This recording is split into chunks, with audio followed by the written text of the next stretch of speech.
শুভেচ্ছা আমন্ত্রণ। খেলাধুলা নিয়ে ইন্ডিপেন্ডেন্ট টেলিভিশনের নিয়মিত আয়োজন যত খেলায়, সাথে আছি ফরিদা বখতিয়ারা। শুরুতেই জানাবো শিরোনাম।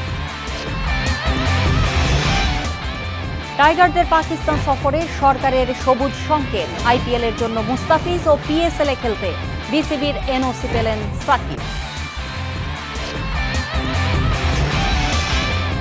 চোট কাটিয়ে পুনর্বাসনে উন্নতি তাসকিনের। জুনে শ্রীলঙ্কা সিরিজে ফেরার আশা। কোচ শন টেইটের যোগদানে জানান ইতিবাচক প্রতিক্রিয়া। এ দলের 4 দিনের ম্যাচে সোহানের সেঞ্চুরি। দ্বিতীয় দিন শেষে নিউজিল্যান্ডের বিপক্ষে 7 রানে পিছিয়ে বাংলাদেশ।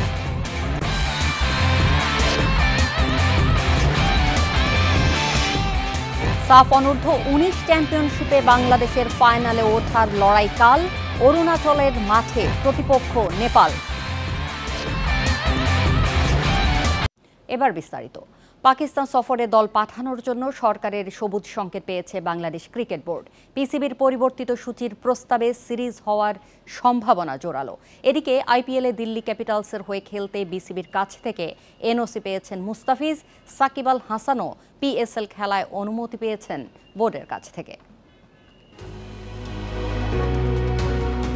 পাকিস্তান সফরের অনিশ্চয়তা নিয়ে আমিরাতে বাংলাদেশ দল। শারজায় 2 টি-20 খেলবে টাইগাররা 17 ও 19 মে। পাকিস্তানে টি-20 সিরিজ হবে কিনা তা নিয়ে ছিল ধোঁয়াশা।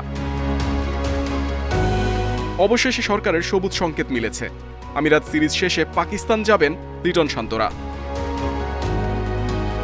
ভারতের সঙ্গে সংঘাতে বিরতির পর পিএসএল পুনরায় শুরু হচ্ছে শনিবার। পাকিস্তানে পরিস্থিতি স্বাভাবিক।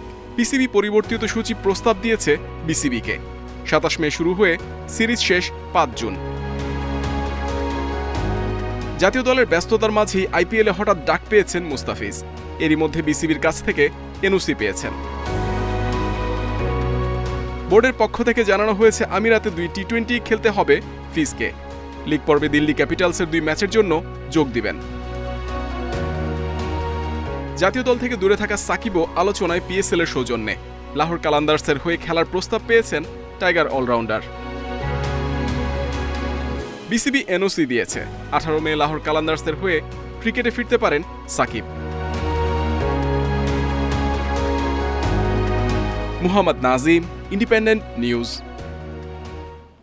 রিহ্যাব শুরু করেছেন কয়েকদিন হলো। ছোট রান আপে করছেন বোলিং। ইংল্যান্ডে চিকিৎসকের দেয়া পরামর্শ মেনে মাঠে ফেরার লড়াই করছেন তাসকিন আহমেদ। চোট কাটিয়ে জুনে শ্রীলঙ্কা সফরেই ফিরতে চান টাইগার তারকা। নতুন কোচ শন টেইটের নিয়োগ পেসারদের ভালো করতে সাহায্য করবে বলে মনে করেন তাসকিন। এই দৃশ্যটা নিয়মিত হয়ে গেছে। 1 অথবা 2 সিরিজ পরেই যেন তাসকিনকে এভাবে রিহ্যাবে যেতে হয়। ঘড়ির কাঁটা ধরে রেস করে আবারও ফিরতে হয়। ইংল্যান্ডে চিকিৎসক দেখিয়ে ফিরে এসে শুরু করেছেন রিহ্যাব। দারুণ অনুভব করছেন কয়েকটা সেশন পরেই। আমাদের ন্যাশনাল ট্রেনার ফিজিও এবং ইউকেতে আমি যেই স্পেশালিস্টদেরকে দেখাইতে গেছিলাম, তারা সবাই একসাথে মিলে যে প্রোগ্রাম সেট করেছে, এগুলা রিহ্যাবিলিটেশনের পার্ট। আজকে নিয়ে প্রায় 5টা সেশন গেল এবং শর্ট রানে লাইট বোলিংও শুরু করেছি। এই তো চলছে। চিকিৎসকদের মতে 6 সপ্তাহ লাগার কথা মাঠে ফিরতে। তাসকিনও সেই টাইমলাইন ধরে এগিয়ে যাচ্ছেন। বোলিং শুরু করেছেন কম রান আপে। প্রথম দিন করেছেন 24 বল। শ্রীলঙ্কা সিরিজেই ফিরতে চান এই পেসার। শ্রীলঙ্কা সিরিজ থেকে টার্গেট জুনের প্রথম দিকে আশা করা যাচ্ছে, যদি কোনো সমস্যা না থাকে। তো এভাবে যেমনি চলতেছে আমি খুশি এতে, আলহামদুলিল্লাহ। এখনও কোনো কমপ্লেইন নাই। যদি এভাবে সুন্দর স্মুথ যায় তাহলে তো খুবই ভালো। তাহলে আশা করছি শ্রীলঙ্কা সিরিজ থেকেই হওয়া সম্ভব। নতুন বোলিং কোচ পেয়েছে বাংলাদেশ দল। সাবেক অজি তারকা শন টেইটের কাছে ভালো কিছু আশা করছেন তাসকিন। আশা করছি সে ভালো কিছুই হবে, বিকজ ও নিজেও অনেক বড় ফাস্ট বোলার ছিলেন এবং অস্ট্রেলিয়ার মতো টিমে বেশ অনেক লম্বা সময় খেলেছে। আর প্লাস একটা সবচেয়ে বড় গুড সাইন যে সামনে যেহেতু টি-20 ফরম্যাটের অনেক খেলা আসতেছে, ও রিসেন্ট টি-20 ইরাতেও খেলেছে, বড় বড় ইভেন্ট খেলেছে। তো ওর আইডিয়া হবে। আশা করছি ওর এক্সপিরিয়েন্স আমাদেরকে হেল্প করবে। আসলে গোড়ালির চোট ভোগাচ্ছে দীর্ঘদিন। সার্জারি করতে হবে না আপাতত। অভিজ্ঞতা কাজে লাগিয়ে ওয়ার্কলোড ম্যানেজ করে খেলা চালিয়ে যেতে চান তাসকিন। Mazharul Islam, independent news. বাংলাদেশের বিপক্ষে 2 ম্যাচ টি-20 সিরিজের জন্য 15 সদস্যের দল ঘোষণা করেছে আরব আমিরাত। 17 ও 19 মে ম্যাচ দুটি হবে শারজায়। আরব আমিরাত দলে তারকা ইমেজ কম। দলে আফগানিস্তান, পাকিস্তান ও ভারতীয় বংশোদ্ভূত ক্রিকেটারের সংখ্যাই বেশি। নেতৃত্বে মোহাম্মদ ওয়াসিম, বাকি সদস্যরা হলেন রাহুল চোপড়া, আয়ান খান, মোহাম্মদ জাওয়াদুল্লাহ, মতিউল্লাহ খান, হায়দার আলী, ধ্রুব পরাশর, ইথান ডিসুজা, আরিয়ান শর্মা, আলিসান শারাফু, সাগির খান ও সিমারজিৎ সিং।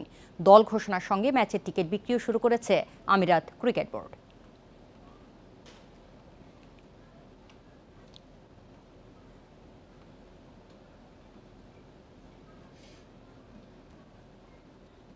সিলেটে এ দলের 4 দিনের ম্যাচে সোহানের ঝোড়ো সেঞ্চুরি।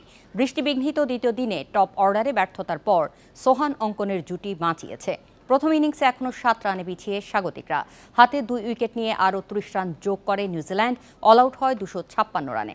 খালেদের 6 উইকেট শিকার। মিচেল করেন সর্বোচ্চ 81 রান। জবাবে বাংলাদেশের টপ অর্ডার ব্যর্থ। বিজয়, জাকির ও জয় ইনিংস বড় করতে পারেননি। প্রথম শ্রেণীর ক্রিকেটে নজর কাড়া অমিত হাসান সেট হয়ে 25 রানে আউট হন। এরপর অঙ্কনকে নিয়ে সোহানের প্রতিরোধ। ওয়ানডে মেজাজে ব্যাটিং করে 74 বলে সেঞ্চুরি সোহানের। 11টি 4 ও 5টি ছক্কায় করেন 107 রান। অঙ্কনের পর নাইমও বিশেষ ঘরে আটকেছেন। 8 উইকেটে 249 রানে দিন শেষ হয়। ক্লার্কসন নেন 4 উইকেট।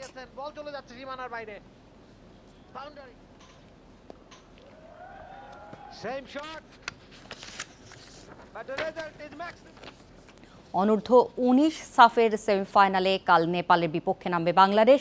প্রতিপক্ষের শক্তি দুর্বলতা বিশ্লেষণ করে সঠিক পরিকল্পনায় জয়ের আশা কোচ ছোটনের। অরুণাচলের গোল্ডেন জুবিলি স্টেডিয়ামে ম্যাচ শুরু বেলা 3:30টায়। দ্বিতীয় সেমিতে সন্ধ্যা 7:30টায় লড়বে ভারত মালদ্বীপ। 2024-এ নেপালকে বিধ্বস্ত করেই চ্যাম্পিয়ন হয় বাংলাদেশ। এবার সেমিফাইনালেই মুখোমুখি দুই দল। ড্রয়ের হতাশায় মিশন শুরুর পরও লাল সবুজ যুবারা গ্রুপ সেরা। শিরোপায় চোখ রেখেই এগুচ্ছে। গ্রুপে 2 ম্যাচে 5 গোল করেছে বাংলাদেশ। স্কোরার মোট 4 জন। অধিনায়ক ফয়সাল গোল পেয়েছেন 2 ম্যাচেই। সাফজয়ী নারী দলের কোচ ছোটনের অধীনে যুবারা দলীয় সমন্বয় ঠিকঠাক রেখেছে। পরিকল্পনা মতো খেলেই নেপাল বাধা পেরোতে চায় বাংলাদেশ। যে সময়টা আমরা এর মধ্যে পেয়েছি, আমরা ছেলেরা ভালোভাবে রিকভারি করেছে শারীরিক এবং মানসিকভাবে। তো আমরা এই সময়টায় নেপালের দুর্বলতা এবং শক্তি নিয়ে আমরা কাজ করেছি। ছেলেরা পুরোপুরিভাবেই প্রস্তুত সেমিফাইনালের জন্য। মালদ্বীপের সঙ্গে দ্বিতীয়ার্ধে ছন্দপতনে ভুগেছিল বাংলাদেশ। ভুটানের বিপক্ষে ভুল করেনি রক্ষণভাগ। নকআউট ম্যাচে স্নাইচপ সামলে পারফর্ম করার চ্যালেঞ্জ লাল সবুজের। নেপালের দুর্বলতা এবং তাদের শক্তির জায়গাগুলো নিয়ে আমরা কাজ করেছি এবং আমাদের যে দুর্বলতাগুলো ছিল সেগুলো নিয়ে আমরা কাজ করেছি। সবাই আমাদের জন্য দোয়া করবেন। কালকে যেন আমরা যার যার স্থান থেকে সবার সর্বোচ্চটা দিয়ে একটা টিম হয়ে, একটা পরিবার হয়ে, বাংলাদেশের হয়ে খেলে আমরা ফাইনালে পৌঁছাতে পারি। শ্রীলঙ্কাকে 5 গোল দিয়ে জেতে নেপাল। ভারতের কাছে হেরেছে 4-0 ব্যবধানে। শক্তিমত্তায় পিছিয়ে থাকলেও বাংলাদেশের শক্ত পরীক্ষা নিয়ে চমকের আশা তাদের। Kamrul Hasnat, independent news. আজ শুরু হয়েছে 38তম জাতীয় 15 রেড স্নুকার চ্যাম্পিয়নশিপ। চলবে 31 মে পর্যন্ত। এবার 30টির বেশি ক্লাব থেকে রেকর্ড 206 খেলোয়াড় অংশ নিচ্ছেন। এবারই প্রথম খেলবেন একজন নারী প্রতিযোগী। রাজধানীর অভিজাত উত্তরা ক্লাব লিমিটেড হবে এবারের আসর। পৃষ্ঠপোষকতা করছেন উত্তরা ক্লাবের সদস্য, দেশের প্রাচীনতম জাতীয় দৈনিক সংবাদের প্রকাশক ও সম্পাদক আলতামাস কবির। দুপুরে উত্তরা ক্লাবের ঢাকা ব্যাংক লাউঞ্জে প্রতিযোগিতার উদ্বোধন করা হয়। উপস্থিত ছিলেন বাংলাদেশ বিলিয়ার্ডস অ্যান্ড স্নুকার ফেডারেশনের সভাপতি ব্রিগেডিয়ার জেনারেল সরকার মোহাম্মদ শামসুদ্দিন, সাধারণ সম্পাদক রিয়াসাত করিম। প্রতিযোগিতার চ্যাম্পিয়ন পাবেন 1 লাখ টাকা পুরস্কার।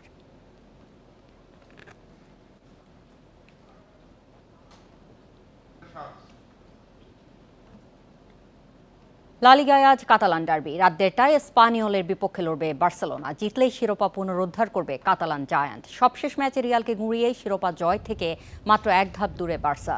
স্পানিওলকে হারাতে পারলে 2 ম্যাচ হাতে রেখে লিগ নিশ্চিত হবে ফ্লিকের দলের। তাই পূর্ণ শক্তির দল নিয়ে লড়াইয়ে নামবে ব্লুগ্রানা। চোট কাটিয়ে ফিরলেও শুরুর একাদশে লেভানডস্কির থাকার সম্ভাবনা কম।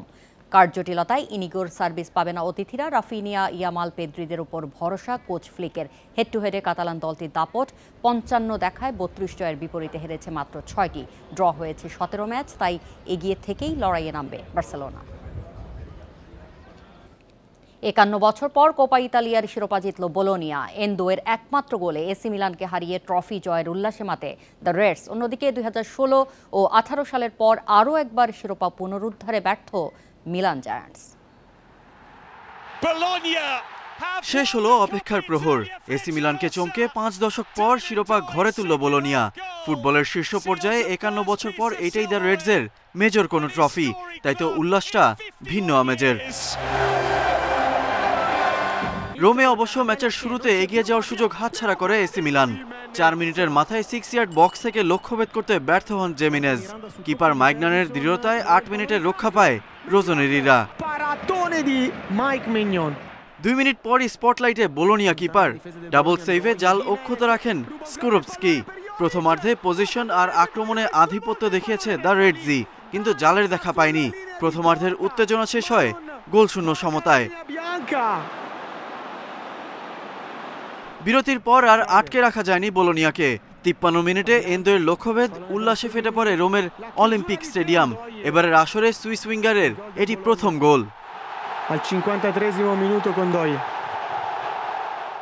গোল হজম করে আক্রমণের ধার বাড়ে এসি মিলান, কিন্তু ফিনিশিং ব্যর্থতায় সুযোগ হাতছাড়া হয়। শেষ দিকে বোলোনিয়ার রক্ষণে শক্ত প্রতিরোধ গড়ে তোলে, আর শেষ বাঁশি বাজার সঙ্গে সঙ্গেই আনন্দে মাঠে লুটিয়ে পড়ে।